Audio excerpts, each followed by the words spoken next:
అందరికీ నమస్కారం అండి. ఇక్కడికి వచ్చిన మీడియా వాళ్ళందరికీ నమస్కారం. మా అన్నయ్య మాస్ మహారాజ్ రవితేజ గారి ఫ్యాన్స్ అందరికీ నమస్కారం.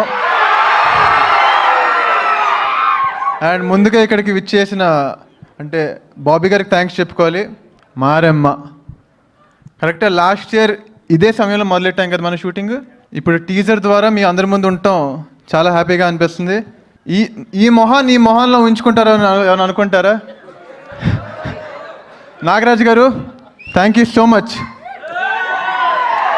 అంటే నేనే ఇప్పుడు ఊహించుకోలేదు, అలాంటిది మీరు ఊహించుకున్నారు నన్ను. అలాగా లక్కీగా ఫీల్ అవుతున్నాను.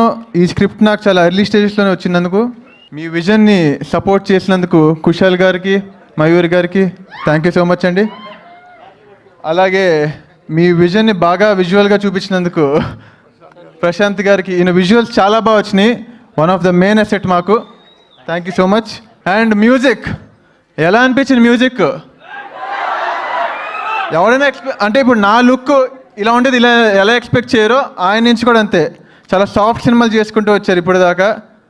20 తీస్తారు, 10 times ఉండాలి దీనికి సినిమాలో. ఇంకంతే ముందు ఈవెంట్లో ఇంకా బోల్డ్ మాడేసుకుందాం. Thank you.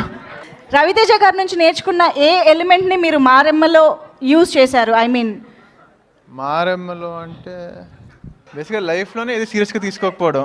లైఫ్లో ఏది సీరియస్గా తీసుకోకపోవడం. ఓకే, సో అది వర్క్కైనా లైఫ్కైనా వర్తిస్తుంది ఏదైనా. సూపర్. అయితే మా వాళ్ళందరూ ఇందాక నుంచి మొత్తుకుంటున్నారు డైలాగ్ చెప్పించు. డైలాగ్